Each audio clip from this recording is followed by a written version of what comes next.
What would you describe the grind as? I mean, the grind, it's almost what feels like an unattainable goal, right? Or like, like what's like a far out like goal that you kind of have to make yourself believe that is attainable within your reach. And you have to really make yourself believe. And it's difficult. The grind, it has the name The Grind because it's not a walk in the park. No, or else it would be called a walk in the park. Yeah, I think it's also like, I also kind of call it the loop, which is, or the cycle, which is like your quintessential wake up, go to work, go home, sleep, repeat. But see, do you think that going to work is part of the grind? Because I think going to work is status quo. I think the grind is like you're shooting for something more than what you have right now.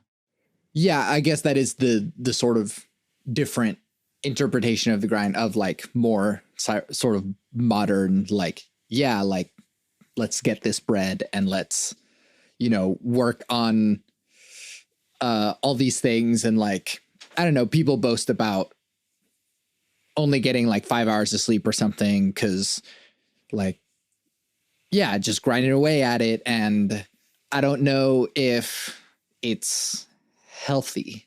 And I think that's the main reason for bringing this up, especially like you and I, in that we have sort of goals outside of what our like main money making schemes are.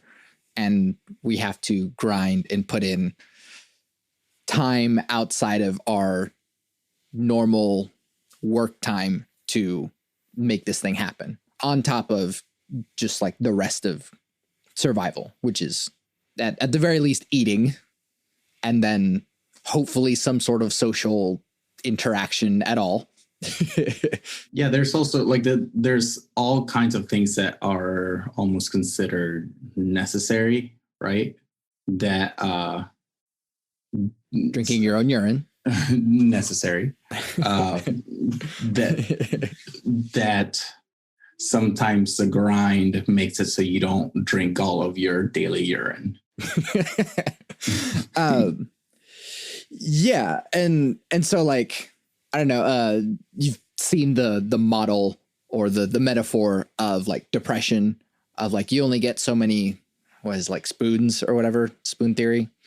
You only get so many to like give out to, yeah, I don't know, whatever other like things people use to measure this depression theory, but it's like you only have so much energy in the day. And like when you're depressed, like getting up takes up energy, and like making yourself breakfast takes up energy.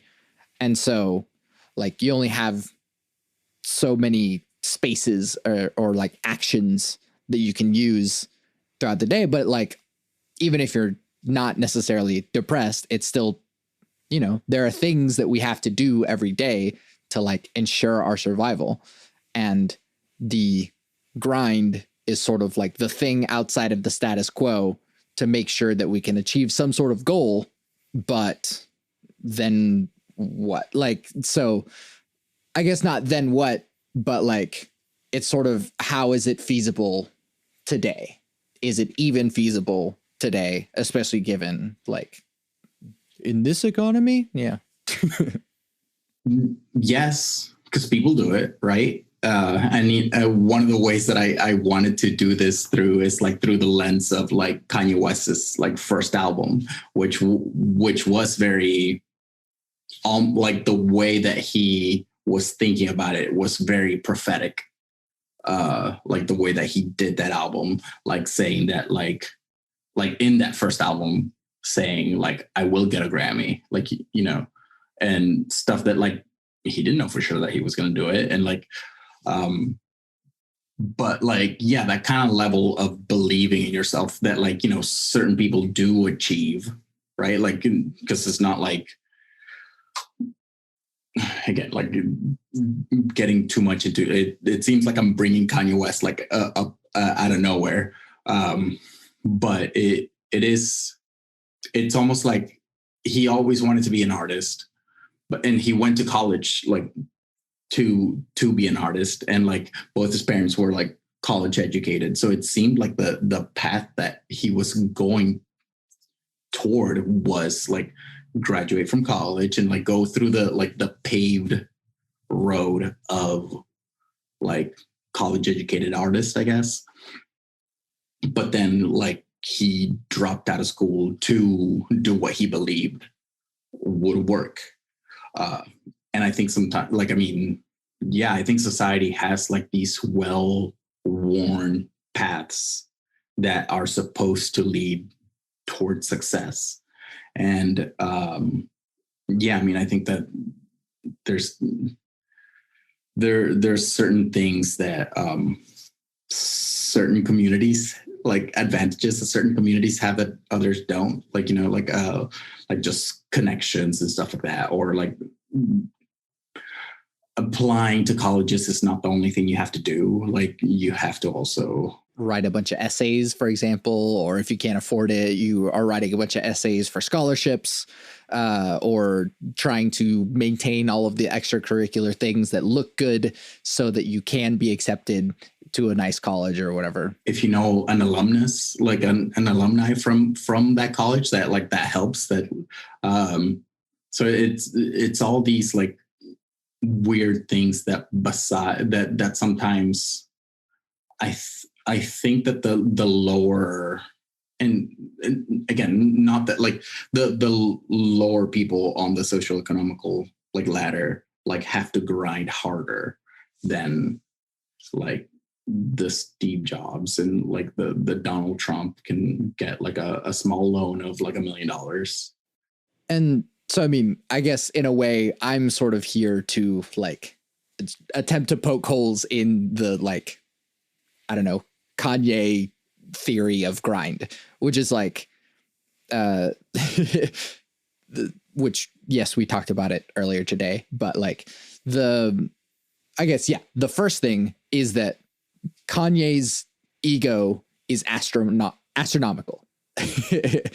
And so that's already something that like to have that level of grind or grit requires an ego that is unhealthy.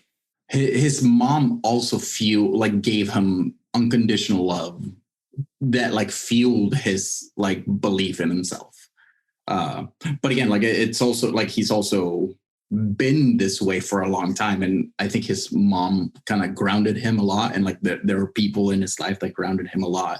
And he also, it's not just the ego, but it's bipolar. Like it's because there's the other side, and he talks about like insecure in his first album. Also, he talked about his insecurity, like All Falls Down, like is a song about like how insecure he is and how he spends money on clothes and stuff to make him feel better. So like he's putting like the full spectrum of what he is like from the very beginning, which is like the unapologetic belief in himself and the like, you know, insecurity. Yeah. And I will also put out this disclaimer is that like, I don't know Kanye's body of work very well. And I very much do not separate art from the artist. You know, if it's one thing whenever artists are like, you know, horrendous human beings. Just today, I found that R. Kelly was being charged for the things that he did with many minors. And so it's like, yeah, no one has to be R. Kelly levels or like Harvey Weinstein levels of horrendous. And this is one of the reasons why I asked the question, do you separate art from the artist on this podcast? And it kind of always kind of comes down to Kanye himself, which is like the barrier is Kanye, because it's like he's not doing crimes. He's not, abusing underage women or something. He's just an asshole sometimes. Not even all the time. I'm sure he's like a pretty great person a lot of the time. What's also interesting, again, like just because I think that when we talk about the grind, like I kind of wanted to look at his first album because it was the most like grind time that he had in his career.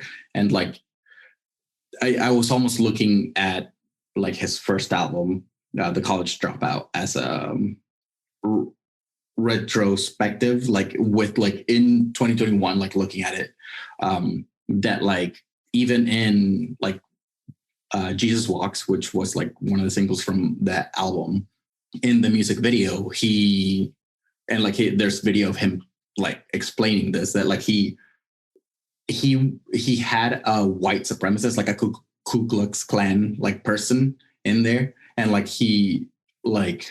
and the person was like working on like burning the cross and stuff like that, and then like and then at the very end, like the cross was burning, the cross fell, and like he was gonna burn himself to like save the burning cross, and like it rains, and like Kanye West like explains that like that's supposed to mean that like everybody is forgiven, like Jesus walks with everyone, and like the like even looking at that now, like looking at that particular like tidbit and like looking at it like now to where like he does like the one of the latest controversy was the fact that like he had the baby and Marilyn Manson and his listening party, two of which are like, like pretty controversial people, but like it is from it's almost like Kanye West like kind of hasn't changed. Like now, like the stuff that he's getting hate for, like, oh, look at like how he's like has these people, how could he associate himself with them? And it's like, but he's been talking about forgiving like the worst of us, like from the very beginning. Yeah, that's true. So I guess going back to College Dropout itself, you had mentioned earlier today, and we'll just reiterate this, is that like he spent what, 30 grand on the music video for Through the Wire, which was his first single. So like he kind of already had like a skeleton of what the album was going to be about. But a lot of people didn't believe in him. And it wasn't until Through like The Wire happened, like, he got in that car crash where he almost died. And he rapped Through the Wire with his mouth wired shut. And like I looked at it. So it was around a year turnaround from when the car crash happened. Obviously, like 2 weeks later, he rapped with his mouth wired shut. And the song came out like around a year later. Because again, like he dropped like 30,000 because he believed that much in himself that like, again, like one of the things that he said, it's like that easily could have been the worst thing that ever happened to him. Like, and then he like milked it to be the best thing that ever happened to him. Because it kind of gave him the credibility, like to like fuel his album. And it's within the track listing of the album, it's like one of the last songs. And throughout the album, he references Through the Wire. It's almost like it's like the album is building to this grandiose point. And it is like Through the Wire is the first thing that like the audience, like we, the audience, like have seen from him. So it's kind of, it's kind of cool, like how he like structured the album and like the whole rollout of the thing. So something that is interesting about this, and still kind of connecting it to the grind, is that something about this perspective is that Kanye's astronomical ego and profound emphasis on how much he really values the like public feedback and how much that really affects him is interesting, because even from the get-go, even before people like really knew his name, he was still kind of focusing on like, oh, if I use sort of this gimmick of me rapping with my jaw wired shut, like that'll draw attention. And then now that that has attention, I can put other references to it in the other tracks through the album. And so it's like that grind is sort of still applying itself to his artistic output, but also kind of commercial output. And something that I struggle with as an artist is that distinction of like, what am I making as an artist and what am I making as a public figure? To Kanye, it's all the same. The public perception is the art as well.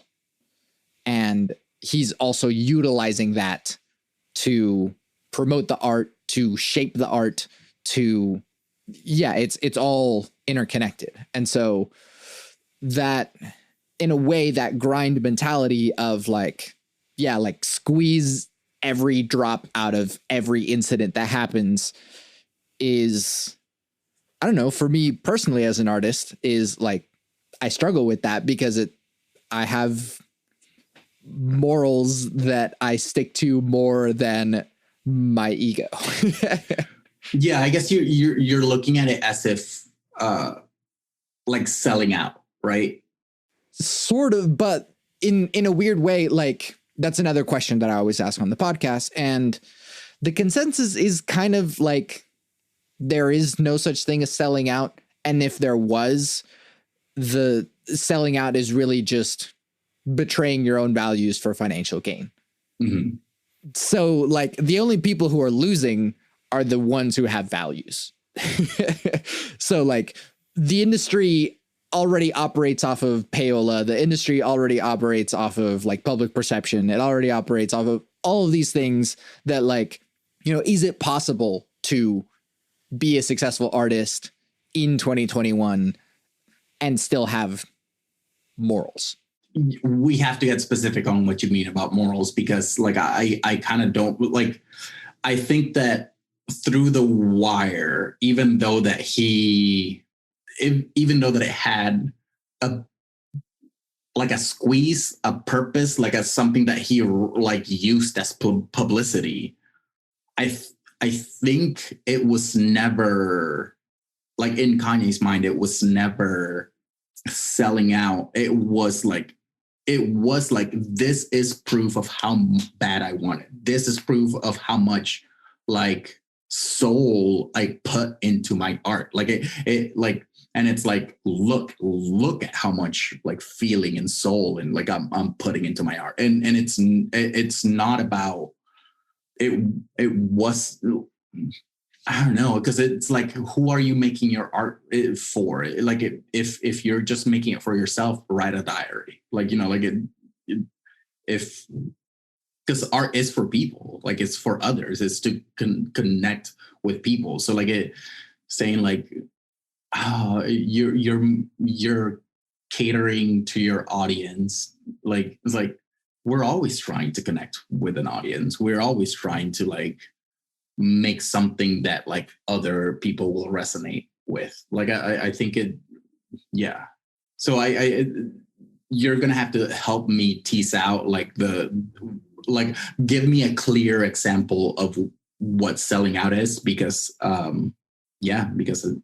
don't know. It is really important. And like, I've been blathering on about this thesis of mine about like the importance of internal narrative. And so it is interesting how when like we're describing the same thing in different terms, because I see the narrative as like, oh, he's using, like, he got in a car crash and is rapping with his jaw wired shut. It's a gimmick to get publicity. But the way that you just described it, the internal narrative is different in that, like, I'm dedicated to this. Look at how I'm willing to rap with my jaw wired shut. It still actually has the same goal, which is using this gimmick to get publicity.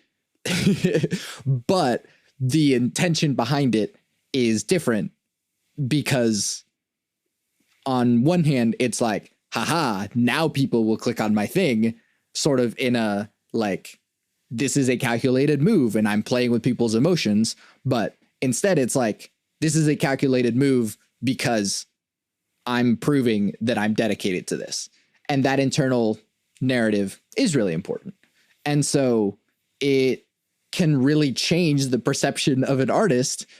And I imagine it's very challenging for him to kind of constantly be focused on what the public thinks of him because of these varying interpretations of everything that he does. And so, I mean, and this is sort of like kind of what happens throughout the rest of his career with Dark Twisted Fantasy. And like, he was trying things because he was being himself, and like maybe his internal narrative was doing something else, and then everyone else perceived his actions to be different. And he's like, wait, no, why are you falling away from me? I am doing the thing. Yeah, it is like, didn't you want me to tell the truth? Like it's that's what I'm doing. Well, something that like comes to mind is like, I'm shifting things to another obsession of mine, which is Bo Burnham's Inside. So would that thing, Inside by Bo Burnham, mean anything different to you if he didn't really like film it all in there? Like, you know, if it wasn't like that physical aspect of the stunt, if it wasn't like him, if he wasn't really depressed, if he was just acting like he was depressed, like, you know, that's the magic trick. Is it selling out? Is it like, you know, is it, you know, like I said, because like Kanye West really did get in that accident, you know, but also like whether hypothetically let's say he didn't really get in the accident and it's all just like a publicity stunt to be, but even if it was all like makeup, right? Like hypothetically, if it was all makeup and it was all just a publicity stunt, because that way you could say like, oh, that is a lie, right? He still tell like the story. We're almost getting into like Jordan Peterson, like truth, like versus fact, I guess. It's still that story that he's telling, that fiction is still true. The fact that you can have so much willpower that like you can rap with your mouth shut and like write the song and like while you're in there, and just like Bo Burnham, whether or not he was actually in that room for a year, like the art, the package that he did, that's still art, that's still true, that's still real. Yeah, again, and that's kind of why I refer to it as a magic trick, in that the prestige, if you will, is that there are magic tricks that they don't tell you at all what the trick is because it ruins it. And then there's other tricks that you know exactly how it works and they tell you exactly how it works, but you still can't believe it when you see it. And so in a way, like with both Bo Burnham's Inside and I guess Through the Wire, is that like it is real and they're showing it. But it's also like, what if Bo Burnham like filmed and edited like Inside and then he died, right? Look, like, you know, like he kept doing his career and then like he never showed Inside, and then like once he dies we find the file and it's like Inside, right? Like, it's like, is it better because he didn't show it to us? Is it less of a sellout because he didn't show it? I don't so much care about that. And I don't think that, again, I'm calling it a magic trick and I'm not even necessarily ascribing sellout terms on this, because we are in such a strange space here that like what we decide to show as artists is on purpose, right? Like there's nothing, the hooker with a penis, like I sold out long before you'd ever even heard my name. I sold my soul to make a record. And so everything that we're doing is so that people see it.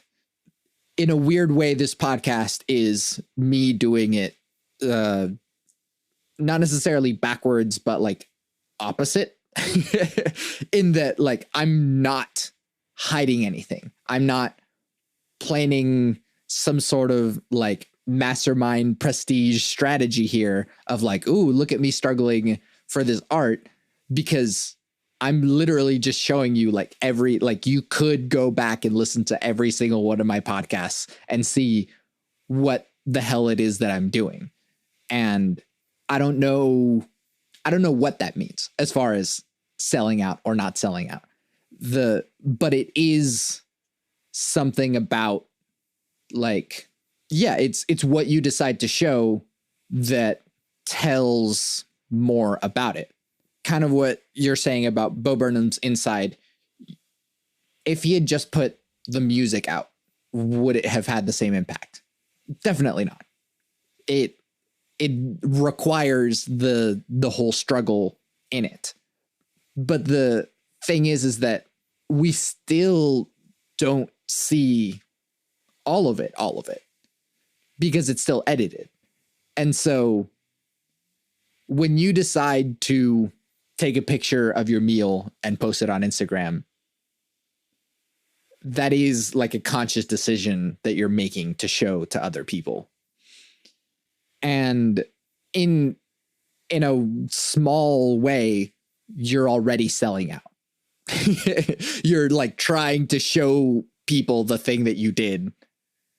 And so like, which is again, sort of the question of like, what is selling out?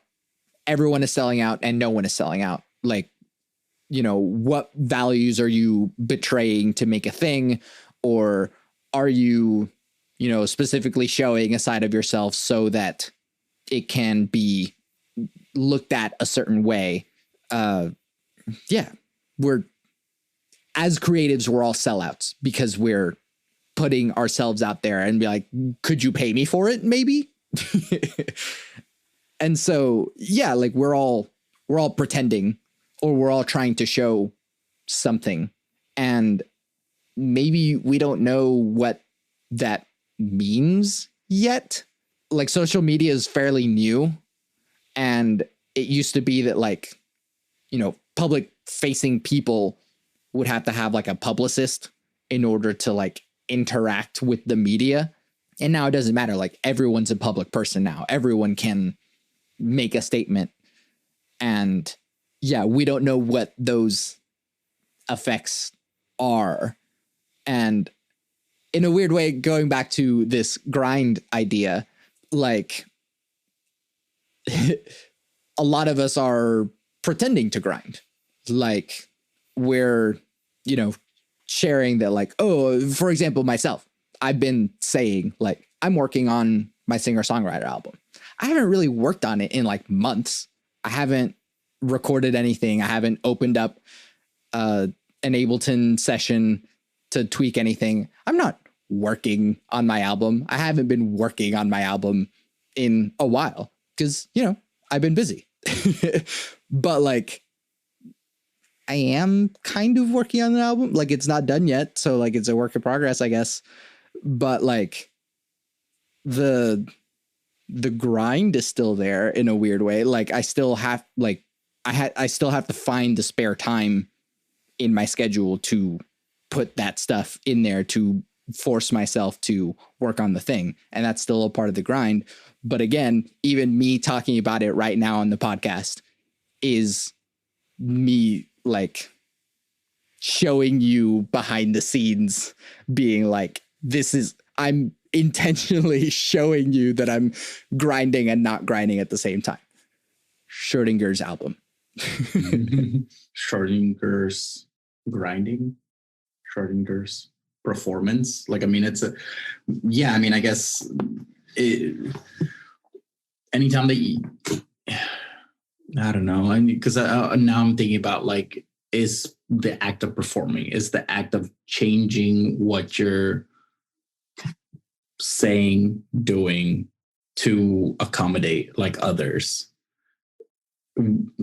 Yeah, I mean, we've been talking about like selling out for so long that like to me at least it doesn't have a meaning anymore. Like, I mean, I don't like do you have a clear example of somebody that sold out? Or like something that comes to mind is like when Korn did Shake That Laffy Taffy. Look, when Korn had that split thing with who was it? I can't even remember.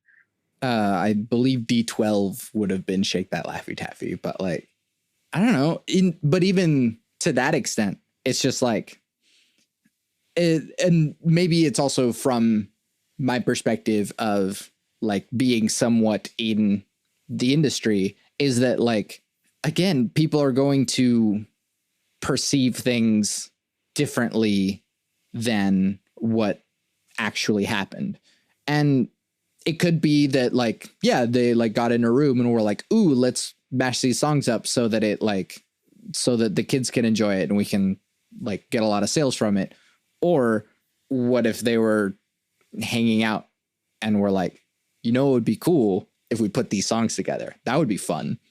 And like a creative experiment. Yeah, it's like those are the two wild, like, you know, furthest things from each other. What if we put them together? Like that's like, so that's also like why, or like, I don't know, people like crapping on like pop artists, or like, you know, like Dua Lipa's like album, like Future Nostalgia is like a great album. It's a really fucking good album. Yeah. So like, because it's pop doesn't make it any less art, or like did Dua Lipa sell out like making that album? It's like not in the least, you know. So something I've been saying lately is you're allowed to be a hypocrite if you point it out. And so I think that pop music, and I think the best example is K-pop, which is like, it's this machine system. They're like taking teenagers, auditioning them and like training them to dance and sing.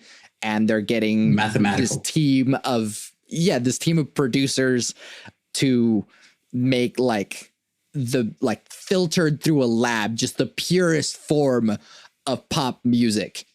And K-pop is great. Every song is a banger. It's amazing because it is this like well-oiled machine that is making this amazing product. And of course it is making so much money for these record companies because like, yeah, they did it. They figured it out scientifically. They're pumping out the poppiest pop that you can pop. And so like, they're not being dishonest about it. Like everyone knows that this is a machine and the public is okay with that. Yeah. But again, that's also something that like, why Kanye West threw the wire, like to me, there's no way it could be selling out, because like when it was, and obviously like, I mean, he's always had it, but like it was pure belief in himself. It was pure like motivation juice. Like, I mean, like it is like, I don't know what you listen, like what kind of music you listen to that like gets you pumped up and gets you to like believe in yourself and like, heck yeah, I can like run through a brick wall, like type music. Like, but like that is what like the intent. I think that's the intent of Through the Wire. And there is like, yeah, I don't know. Correct me if I'm wrong, but I don't know if I said that like, oh, Kanye is a sellout, but it's more like I was talking about like the grind as far as like utilizing situations and squeezing stuff out of them. Right. You have to scheme. Yeah. Yeah. I don't think Kanye has ever sold out. He's never been a sellout because he really believes this shit to an unhealthy extent, actually. And so what some might see as like trying to get publicity is him. It's not necessarily a game, although it is. It's that like he is trying to play with the public, and Kanye doesn't exist without people's public perception of him. And every artist doesn't exist without the public's perception of them, regardless of how much they feed into it or not. And so, yeah, there's definitely artists that like don't like doing interviews, don't like talking to the press, and they just want to make their art. And that in itself is a sort of public statement that you're trying to play with what the public perception is, which is we don't talk to the press. We're just trying to make art. But either like, there's almost no, I mean, there are these actors that like never watch their movies. So it is an interesting, like, you know, thing, I guess, like that it's like it's the performance that is their art, and it's not like the final product. Yeah, I actually used to dislike Harrison Ford because he's a curmudgeon. He's extremely curmudgeonly in every interview that he's in. And I was like, man, what an asshole. Just like, you know, be cool. But at one point I saw a thing where I don't know what it was, but basically he was like, I'm an actor and I wish people would stop asking me about these things that, you know, oh, did Han shoot first or whatever? He's like, I don't care. I'm an actor and I'm trying to do good acting. And I was like, oh, yeah. he's an actor and he's not here for all of like the fame and nerdy shit. He's just trying to do his job really well because he really likes it. It's like the script called for this. I don't know what they did with the edit. Yeah. You know, there's that funny sketch of Ian McKellen of like, oh, wow, Ian McKellen, you're such a great actor. Like, how do you get into character to be Gandalf? He's like, well, I'm not actually Gandalf, but when Peter Jackson says action, I pretend that I'm this wizard. And so like, yeah, he's just doing his job. But like the weird thing is that there is a degree of separation between actors who are on set acting and then they leave and then a product is made kind of around them, but not necessarily with their input. Whereas musicians specifically, a big part of what we do requires the public performance of it because it's very important to how people consume the art that they witness it live. And so actors don't necessarily have to deal with that, but musicians do. And so there's part of the art that just exists in the studio. And yeah, here's a recording that we made and it's modified and it's the best version of this song that you could possibly hear. And then we're going to take this art thing and make a live version of it so that you can consume it in person. And so it still kind of requires the public perception. Like if you go to a show and the band is like not interacting at all, you don't feel their energy change whenever the audience gets excited, that's kind of a bad show. And in a weird way, it's like the spectrum that is on-screen camera actors to musicians to comedians. Like comedians, there is no comedy without the audience. It requires the laughter. If you can't just do comedy and be like, whoop, I did good jokes and I'm done. It's like, no, if the audience didn't laugh, you did comedy bad. There's the special from Gerard Carmichael. Have you heard of him? Mm-mm. Which actually Bo Burnham directed his special, and it was like there was no audience. It was this very artsy thing where like a lot of the times it was just him in like an empty room, and there were like close-ups and stuff like that, and like it was serious and funny. Yeah. Yeah, and that's something that Bo Burnham specifically, I mean, kind of from the beginning, has been trying to challenge in every way possible. That was Art is Dead on his first or second special? I can't remember, but yeah, like I mean, he's definitely like a child of the internet. That like since like he got famous on the internet as a child, like I like as a 15-year-old, like he blew up, like on YouTube. So yeah, like if he would have been like a stand-up, like he would have seen it, like seen the spark, right? But yeah, like as in like blowing up on the internet when you're 15, it's like, oh wow, like 5 million people just watched the video that I sent my brother. So like it's quite a different like the parasocial relationship starts different for him than for like a stand-up artist. Yeah. And kind of going back to the grind, and this is something that we should talk about, is that like luck is incredibly important to the circumstances or lack of circumstances. And that is,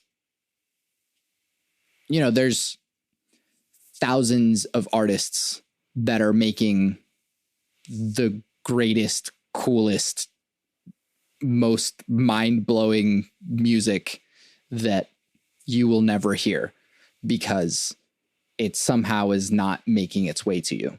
Yeah. And I mean, I guess to some extent you hope that the algorithms that we're building will show you like weird stuff.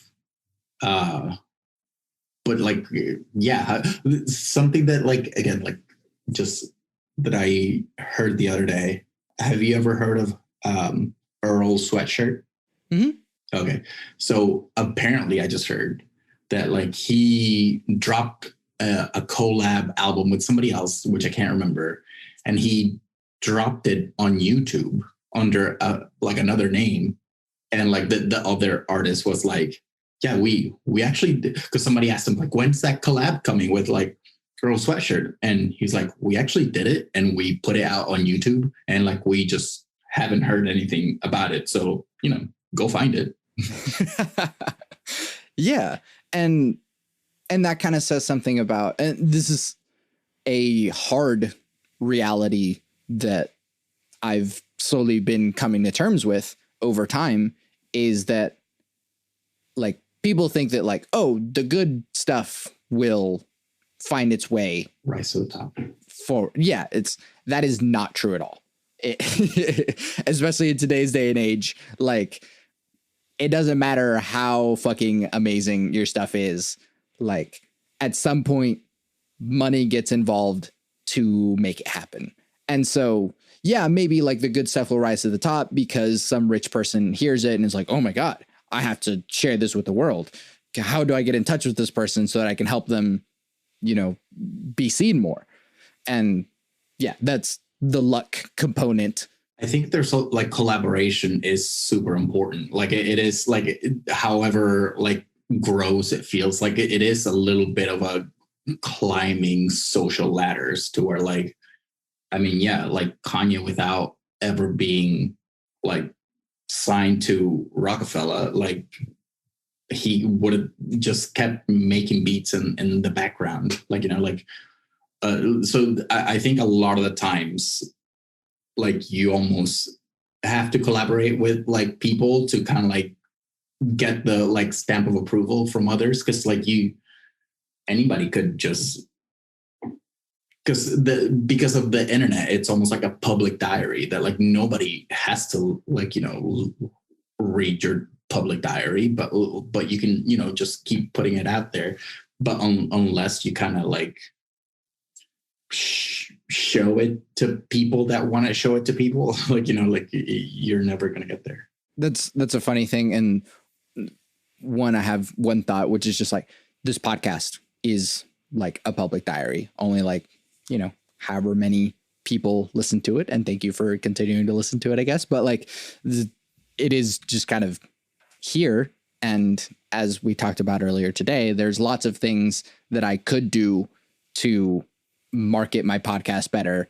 And I know what those things are. It's just, back to the grind. Like, having the time to be able to put in the work to make that happen.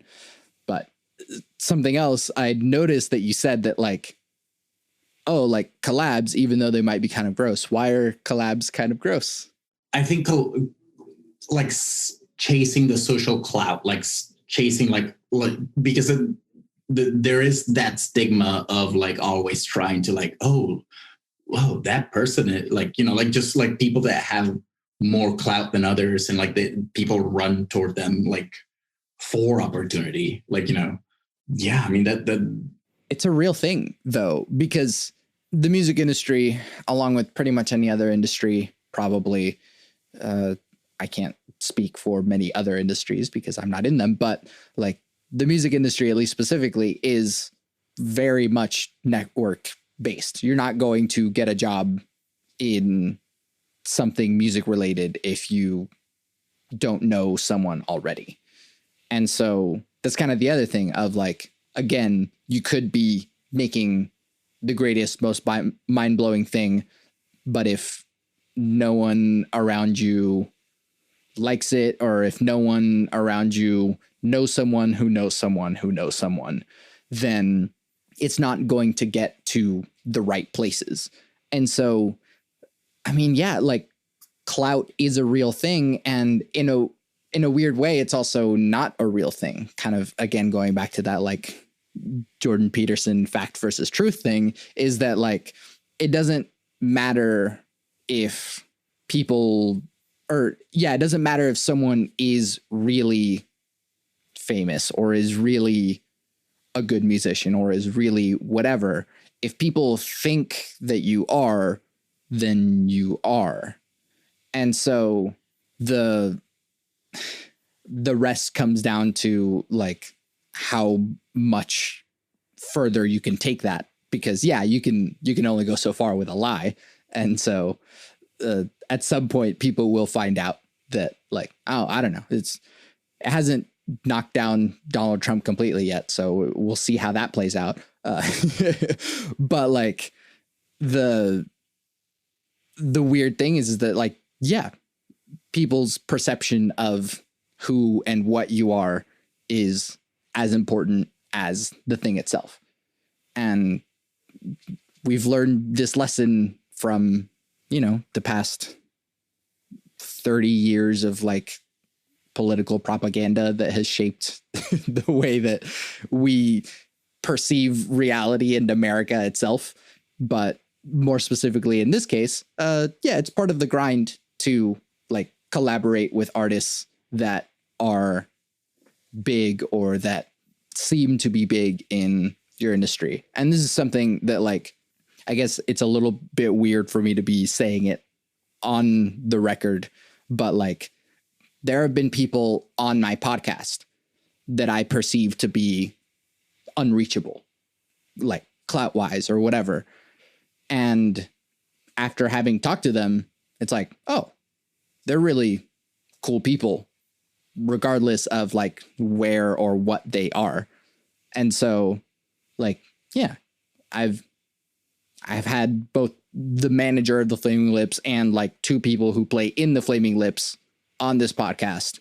And that sounds much cooler than what it necessarily is, which is just, I had some really nice conversations with like really nice people. Because in the end, they're just people that happen to be involved in things. And I think this is something else that needs to be acknowledged about people's perceptions of like what fame is because the example that you had brought up earlier of like, oh, Korn doing this like mashup with whatever, like sometimes it is just friends hanging out and they make a thing.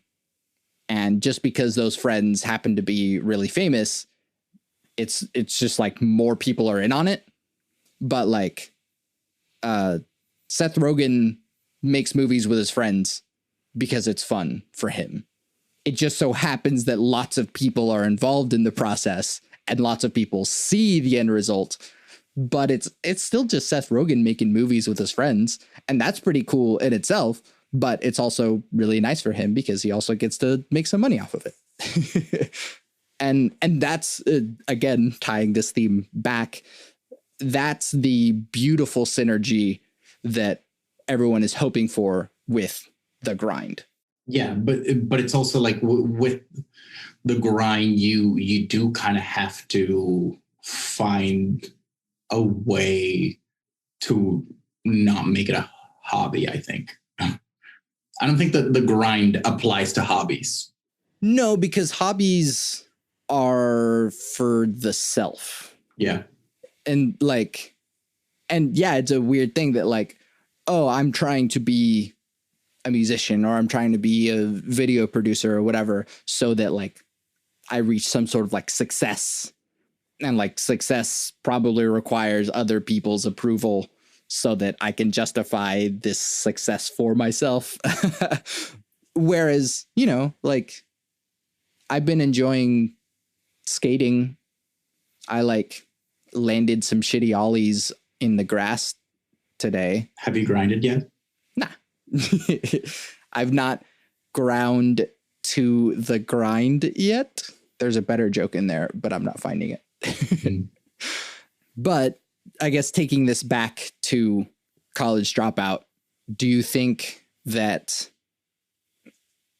I guess, to what extent was Kanye's grind mentality responsible for his success? And then to what extent was it the everything else? I mean, I think that the like you said, like it's always luck, like, or luck is always a component, but it's luck is something that you can never count on. You can never like just like wish that like, you know, like that the one manager like comes to you and says, wow, I really like your stuff. Like you do have to believe yourself in almost a delusional way, like, you know, so you can get there, like, because like it's not written in stone that Kanye would have gotten famous. Like he put in the effort, and sure, he got lucky along the way, but like he put in the effort, and like you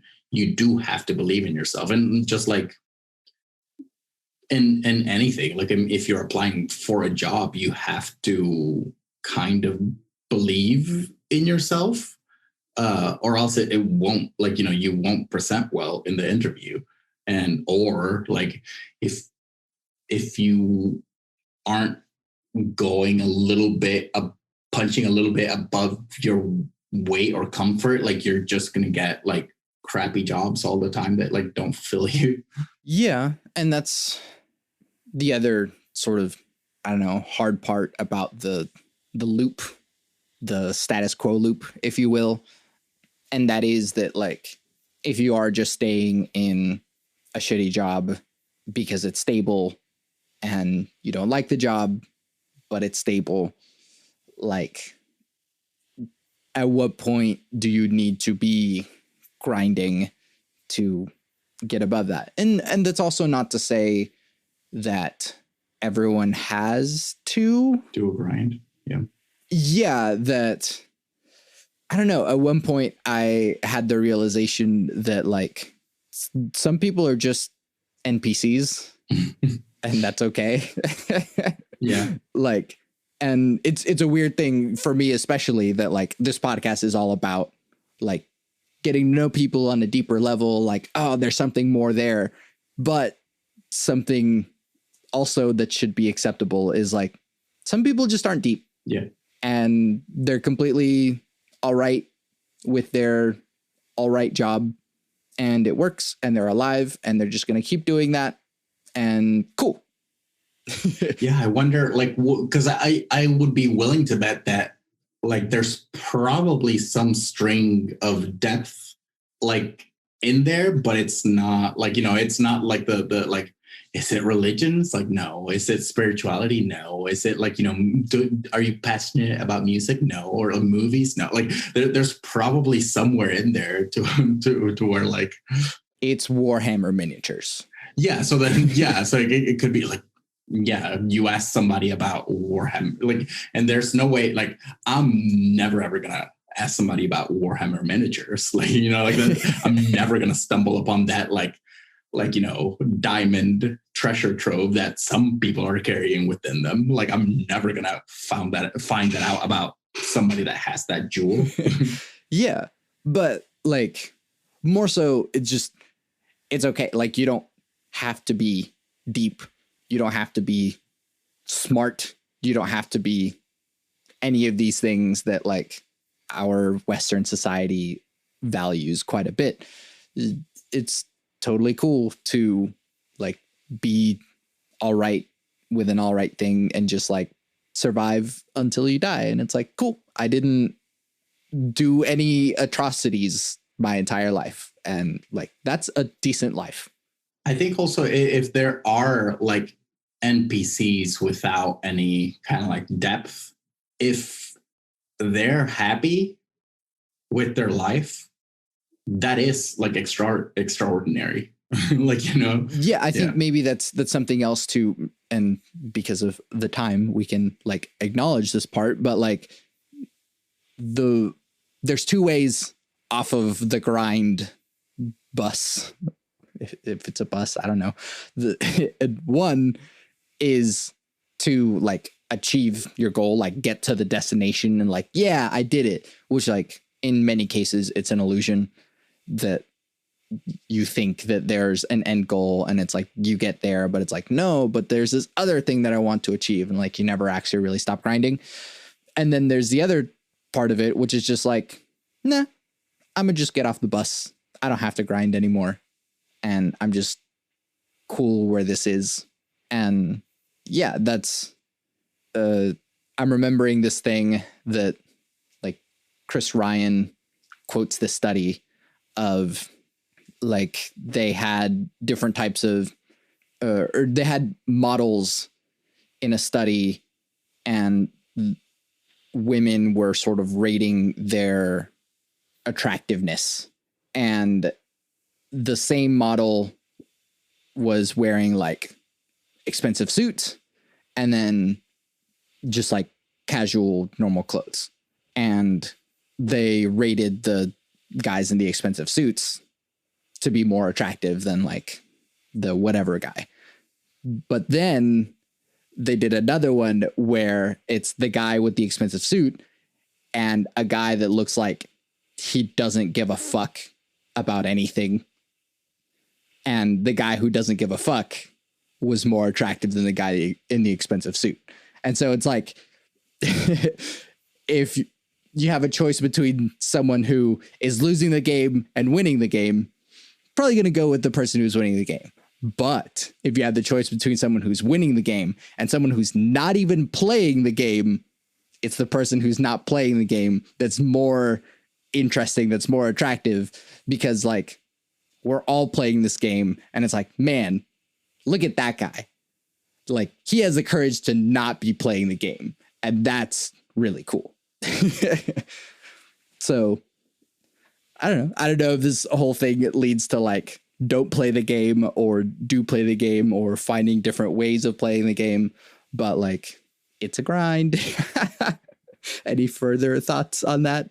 Yeah, we need UBI so more people don't have to play the game. Yeah, that's a whole other thing. Yes, separate thing, which in an undisclosed amount of time, mostly because we don't know when it would be. Though that is a conversation that we will have on our podcast eventually, yes, when it starts being a thing, which is just going to be a way of which we make other content so that it can be shareable. But like, it's going to be more interesting conversations like this. Do you feel comfortable making some sort of announcement about it? Because I just kind of did.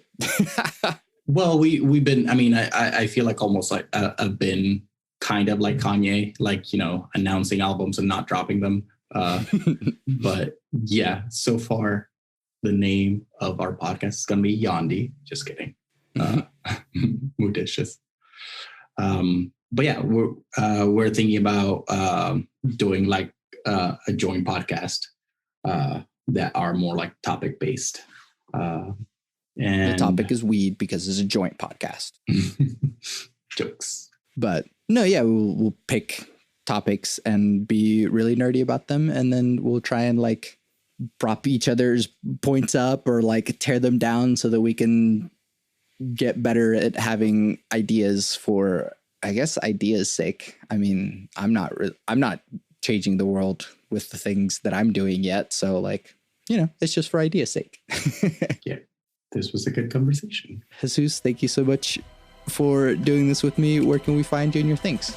At Muditious in most things. I think if you look for that, you can find me. Yeah. Muditious. You'll find it, or you can look in the show notes because I will probably have a link there. Well, yeah, once again, thank you for doing this with me. I'm Santiago Ramones, and you are Jesus Ramones. You can find everything that I do on my website, santiagoramones.com. I make music and produce audio. I have an EP, a short album, that is streaming everywhere right now.